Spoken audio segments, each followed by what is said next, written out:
Hello and welcome to the Horsemanship and Mindset podcast with your host, Kimberly Dunn of Idlewild Horsemanship and Mindset Coaching. This podcast is here to bring you the very best in tips, tricks, and advice to help you better understand yourself, your mindset, and your horse, because your horsemanship starts with you. Let's go.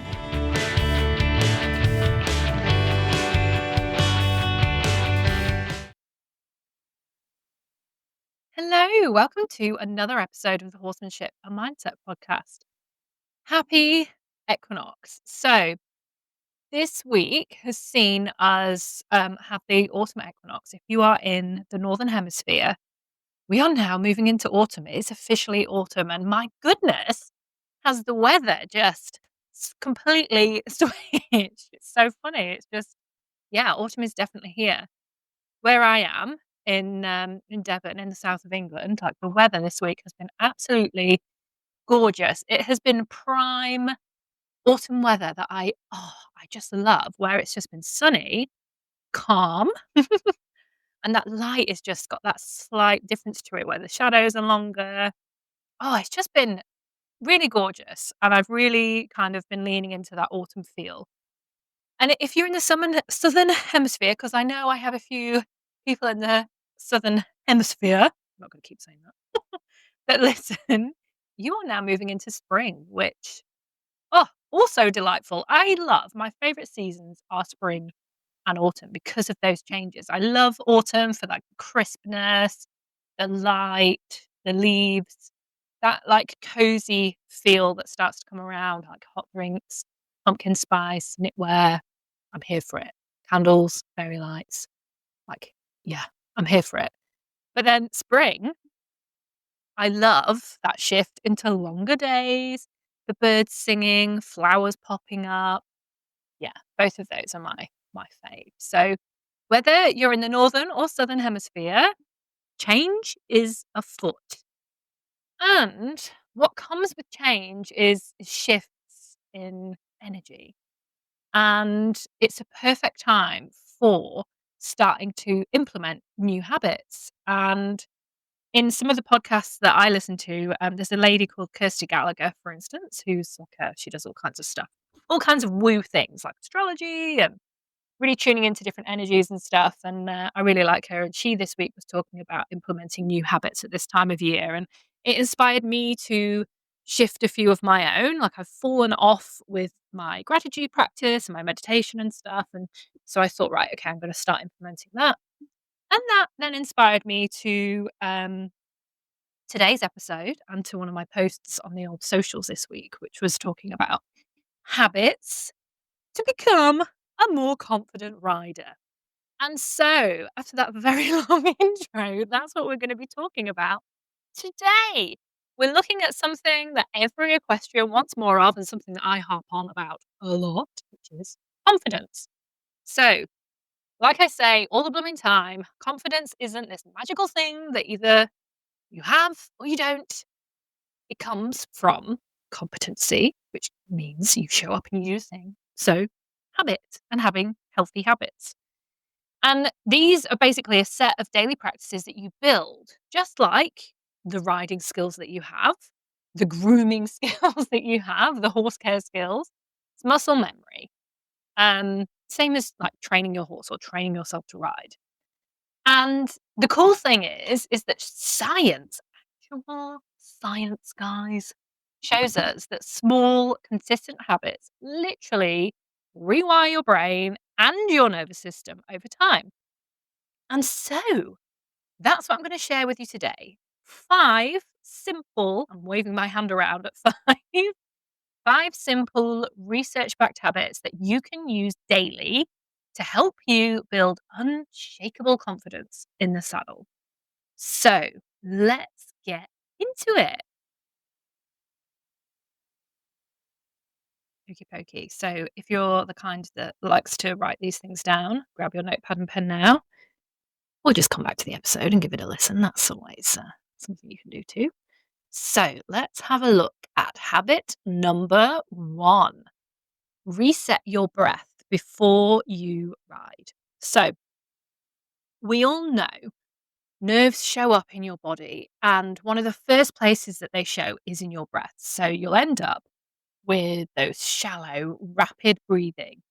And that signals to your brain and your nervous system that you're in danger, which then ramps up your anxiety. So you're just like sending yourself into this stream of panic because you're like, because you're not breathing properly, or you hold your breath. Holding your breath is another thing that really happens a lot. Like, I don't know, say you're jumping or something, or you're just doing, you're about to do something that you're a bit scared of. You hold your breath. I do it. And I notice I do it all the time. If I'm on the motorway and I'm overtaking, I'm going in the fast lane and there's lots of traffic, I always get a bit nervous and I always hold my breath. And it's not good because then it signals to your brain that you're in danger. So then you end up even more nervous. So breathing really does matter here. So the science, let's look at the science. When you breathe slowly and deeply into like shifting into that diaphragm area, that is often called belly breathing, which I talk about a lot and you will have heard me speak about before. And what this does is it activates your parasympathetic nervous system. So your vagus nerve, which is like a massive kind of massive element in your nervous system that sits near your diaphragm. So if you can breathe down into that area, if you really focus on sending that breath into your lungs, down into your belly, like expanding out your rib cage, what it does is it moves the diaphragm, which massages the vagus nerve. So you calm. And that is the rest and digest side of things. So that's the exact opposite of fight or flight. So before you get on your horse, just take a moment of pause. Stop being such a rush. Stop. Pause. Place a hand on your stomach, on your belly. So let's look at where your belly button is. Place a hand there. Do this now, as long as you're not driving. Oh, I have an alarm going off. Bear with. Bear with. Oh, bloody phone. Okay, so my phone was on silent, but I had left an alarm on. So there we go. Never mind. Right. So back to where we were. Hand over your belly space. Now, I want you to take 3 slow, deep breaths in through your nose and out through your mouth. So let's do this now, just so you can have a little practice. Take a deep breath in, expanding out that rib cage, breathing down into your belly space, and breathe out. Trying to blow into the microphone. Take another deep breath in and out. And last one, really focusing on expanding that rib cage and that belly space.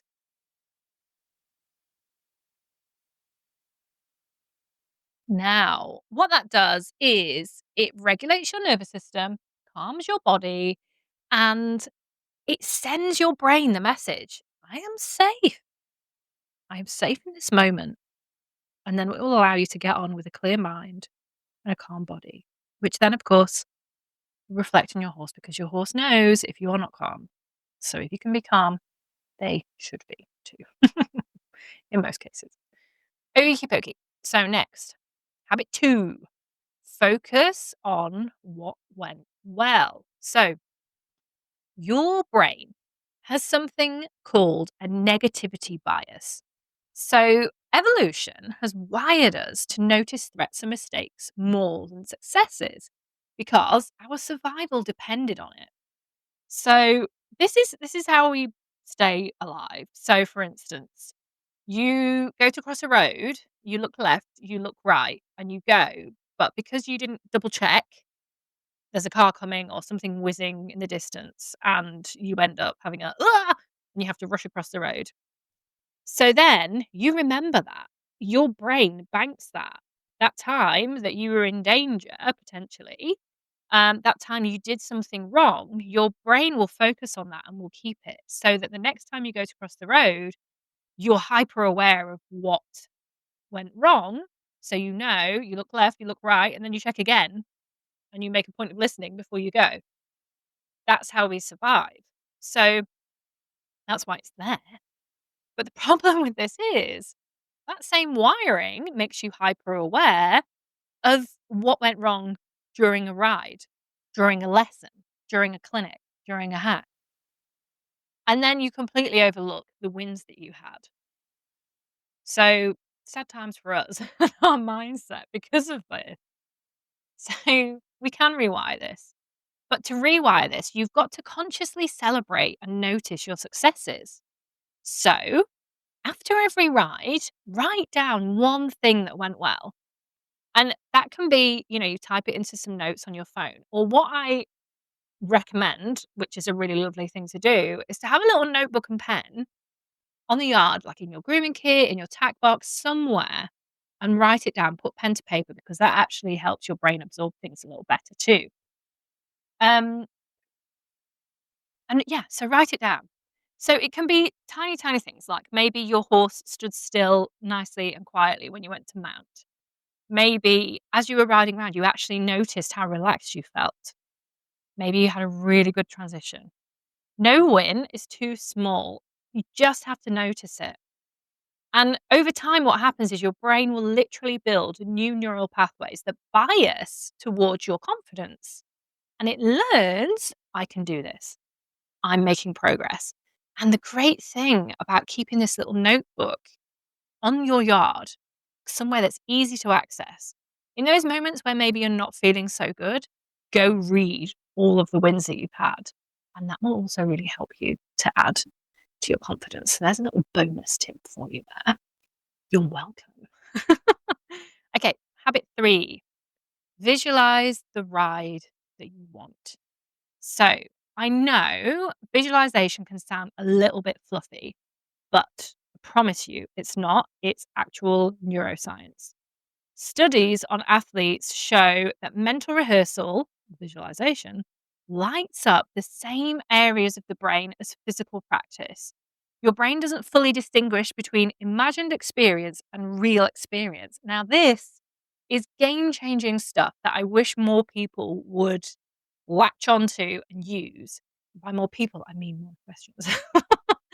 Now, basically, if you can just spend 2 minutes, doesn't have to be you sit there for an hour meditating, just spend 2 minutes seeing yourself riding calmly and confidently, but actually feeling into it too, feeling into those feelings, noticing in this visualization what's around you, what's like your horse underneath you. You're training your brain and your nervous system exactly as if you were out there doing it. And honestly, this is I mean, they're all game changing things, but this is really great. And if you compete, super helpful. This is as well. That was a really weird way to put a sentence together. I sound like Yoda. Um, but yeah, I've had a lot of caffeine this morning. I don't know if you can tell. Oh dear. Anyway, so try it before you mount. Close your eyes, picture yourself breathing calmly, sitting tall, riding with ease. Notice just how calm and capable you feel and sit in awe at that. Like, wow, I'm so calm. I'm so confident. Like, I feel like I can do anything and I can handle anything. Bring that in. And the more vividly you can imagine it, the more powerful the effect. It's a good one. Okay. Habit number 4, set micro goals. So, ride perfectly. That's not a goal. That is a recipe for overwhelm. So, the science of motivation shows us that big, vague goals trigger stress. So, when you set those goals at the beginning of the year, this is why I do the goal setting call at the beginning of the year, or I work on core values and things with clients when we're working together. Um, if you set these goals and they're massive, but you don't make a plan or you keep them really vague, you just end up overwhelmed. Then you just don't do it. You just don't show up. And then guess what? It doesn't happen. So, coming back to the science of it, the science of motivation shows that big, vague goals trigger stress, while small, achievable goals build momentum. So, this is where breaking your goal down into tangible pieces and then like climbing the ladder of those goals, that's where you end up with momentum. Because those little ones feel achievable, you show up and you do them, and then on to the next, and then on to the next. Before you know it, you're there at your end goal. So Instead of expecting like a flawless ride, a flawless dressage test, pick one micro goal. So that might be trotting one calm circle. It might be taking a breath at every marker, keeping your shoulders relaxed the whole ride. Um, or like, so a big one I know for people is cantering.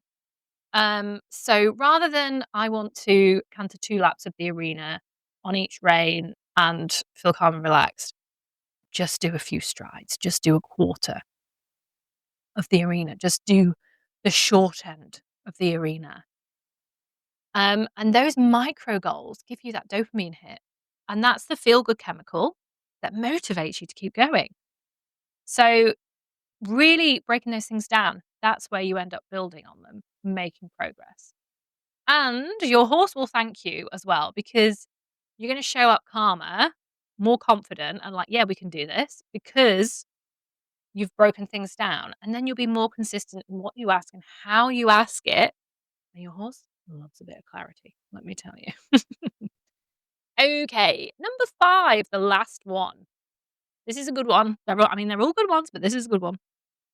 Catch negative self-talk. So, we have all had the thought, I'm going to mess this up, or I'm not good enough.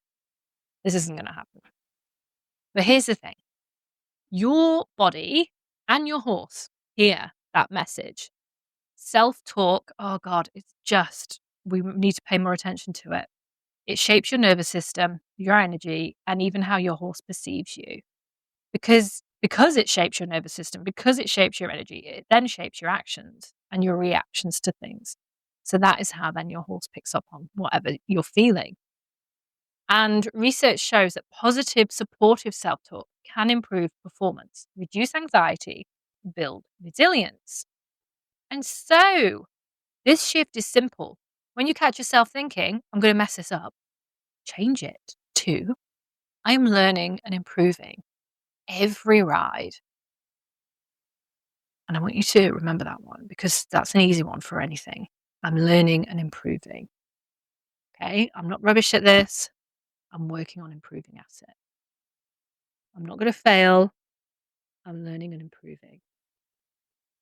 That reframes mistakes as part of the progress because there are no mistakes. There are no failures. It's all a journey. And when you can do that, it then changes how you feel, how you show up, your actions, your reactions, and your horse will feel that difference in your energy too. So, to recap on all of that information, the 5 daily habits for building riding confidence as we move in to this new season, wherever you are, autumn or spring. Let's do this. Number 1, reset your breath. Number 2, focus on wins. Number 3, visualize success. Number 4, set micro goals. Number 5, shift your self-talk. Now, these aren't just feel-good ideas. They're not just like little bits of fluff. These are proven ways to rewire your brain and body for calm, confident riding. And these are proven by science, but these are also proven by myself in my life and also in the work I do with my clients. This stuff works. I'm underlining that statement. It really does. So I'd love you to go away and implement this and give it a try and then let me know how you go. And if you are ready to take this even deeper and have some real transformative shifts, I have now got spaces open for this autumn to work one-to-one with equestrians who want to rewire fear into calm confidence, build unshakable trust with their horse, and actually enjoy riding again without nerves showing up and running the bloody show. So, if that's you, DM me on any of the socials or send me an email. Um, just you can say the word confidence, or you can just say, "Can I work with you?" And I will send you. I've got a couple of things I can send you, so we can voice note back and forth. That's always a great way to figure out what you need. I am as well offering those free little half-hour calls where we can figure out what you need and go from there. And also I have this cute little graphic that's like a work with me menu that has all the ways, because I have lots of different packages available at different price points with different levels of commitment. I also have, of course, the Ride or Cry audio bundle. If you're looking for like a little pocket me with some audios you can listen to, there's so many ways. But the bare minimum, like the least you can do is listen to the podcast because that will really help you. Yeah, and that's it. So remember, confidence isn't luck. It isn't something that other people have. It's a habit and it's one you can build. I hope this episode was helpful for you today. Please comment if it was, subscribe, follow, share the podcast, all those things, and tag me if you do share it as well. I'd love to see. I hope you have a wonderful week. Happy change of the season, whether you're heading into autumn or heading into spring. Let's make it a good one. Sending you all the love, and I will see you in the next episode.